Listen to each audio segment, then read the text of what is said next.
People have a very short introduction of you. As you know, Peter is the co-chair with his wife of the NoVo Foundation. Is that correct, the name?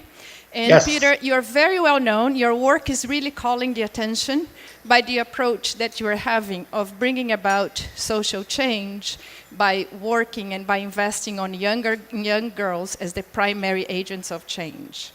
So we would like this to be a brief conversation of about 5 to 10 minutes, first with you sharing with us some thought-provoking ideas and inspirations about what is your vision and your passion for this work, and how did you came about with this idea of working with young girls as primary agents of social change. Thank you. I'm thrilled to be here, even if it's over the internet.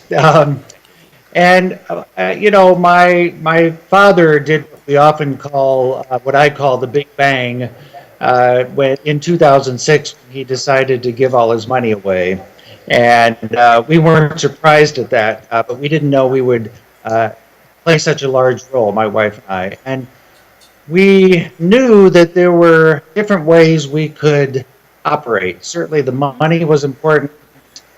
Philanthropically, but also the last name, call attention to certain things, and of course our behavior, how we actually operated as a foundation. And we were really searching for ways to get at root causes. That was very important to us. We saw people looking at the environment, health, poverty, education, all these very important issues, but they felt like silos. They felt like very specific ways to go into an issue that we thought had an overarching, larger problem, because all of them have to do with a world of exploitation and domination and control and fear, essentially. And we thought that was the underlying issue with all of the specific problems at hand, that they were all really symptoms. Mm-hmm. I hope that some of you may have read my op-ed in the New York Times last year. I think that really, it very definitively says a lot of my feelings about my concerns, both with the world at large and sometimes even with philanthropy. But we were looking for these root causes, and because we felt that, again, this culture of domination and control and exploitation is creating the problems with poverty and even the environment and other things.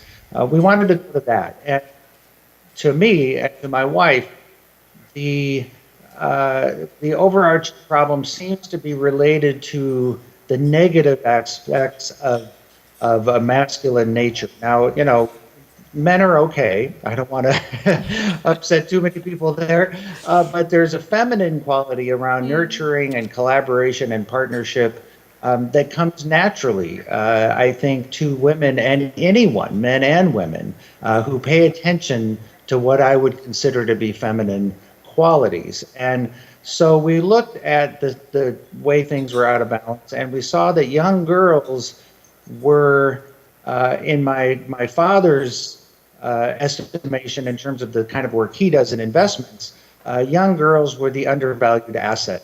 No one was investing in young girls, and in fact, only a girl will be the mother of every child.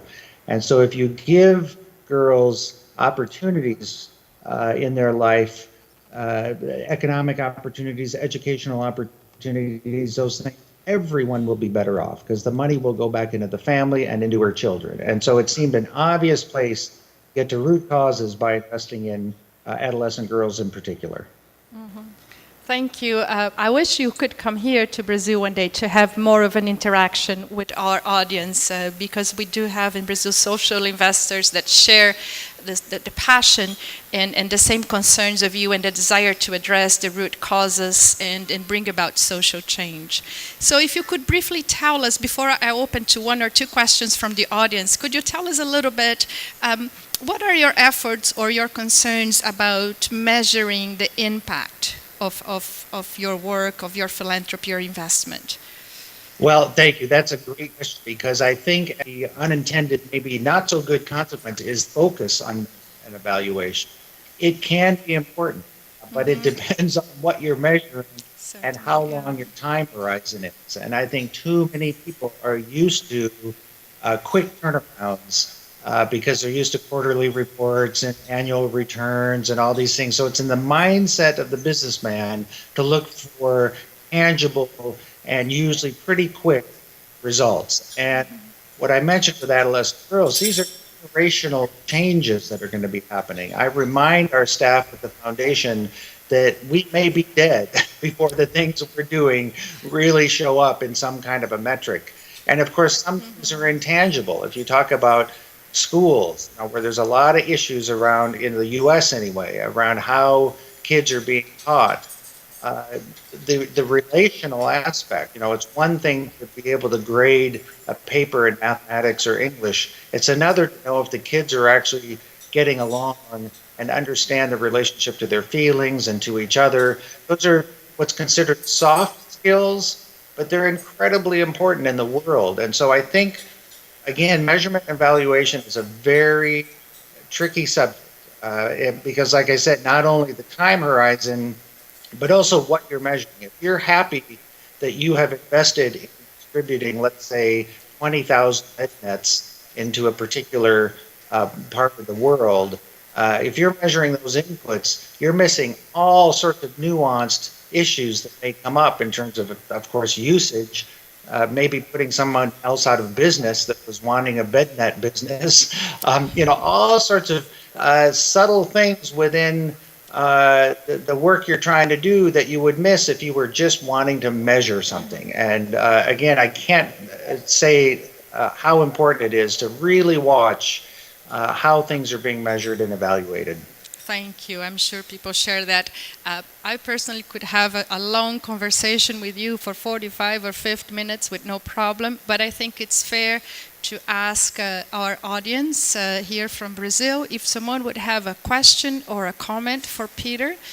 This is a short session, so we don't have a lot of time. So is there anyone who would like to make to have a question for Peter or any comments before we move on? The question is like this. If your father wouldn't have given out all the money that he did, would you have given the money? What would you have done if your father did the gift when he did? I think it was 2006.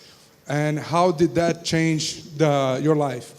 Sure, and as you might be able to see behind me, I've been a musician all my life, and that's what I was doing and still do, actually, and that's what I would probably continue to do. If my father, I would always try and do things in a certainly social, responsible way and try and give back where I could. I wouldn't be doing anything on the scale that I'm able to do because of what my father did. Now, I'll take the question maybe a little further, or you may have said this, that if my father, for instance, had given me money personally, if instead of endowing a foundation, he would have just given me a whole bunch of money, let's say the same amount, which was $1 billion when he gave that to the foundation. If I got that personally, I would absolutely be doing the same thing. And I think that raises a very important point, which is the biggest question of all, I think, in the world, which is how much is enough? I think that we are living in a world where we think we just have to keep amassing more and more money and more things. And in fact, I'm very fortunate to have the amount of money I have personally and feel I don't need a penny more. And so therefore, anything would definitely go to charity if my dad actually gave us that kind of money as opposed to put it in the foundation. Thank you. Hello, Peter, and thank you very much for being with us. I would like to ask you to say some inspirational words for this magnificent Brazilian philanthropic community. Thank you. I'll do my best.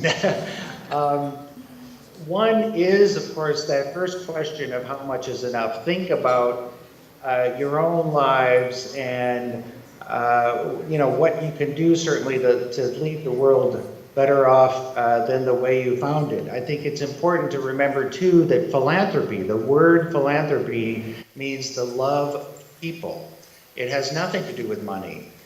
So while the money is important, how you give it, your intentions behind it, your business expertise, your time, those are equally important in the eyes of people that need it. And the other thing that I'm most concerned about is that we are here because we feel it's important to give back to society. It gives us purpose.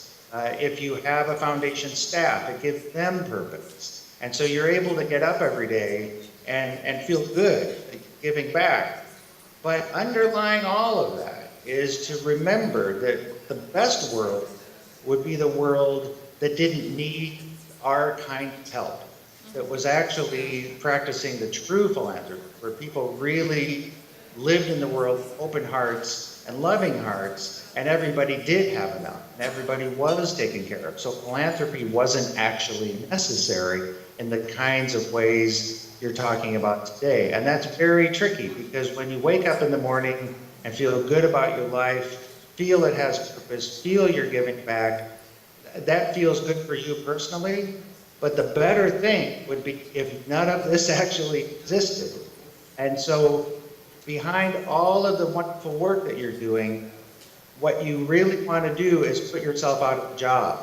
You want a world where you don't have to be in this position. And that's a very tricky balance to hold. If you can get up every day and think about how someone can be better off so you don't have to do it the next day. I think that's important to remember. Peter, thank you very much. I'd like to thank you for being brave enough to speak to such an unknown audience from such a distance. We truly appreciate. I would also like to say that your work is touching the lives of young girls and their communities, but you are also, being a source of inspiration and motivation for the whole community of people that work in the field of philanthropy, for the professionals like me who see in you a source of, encouragement and motivation to continue the work that we do. So thank you very much. Thank you so much. Thank you for having me, and I look forward to being there in person. Thank you.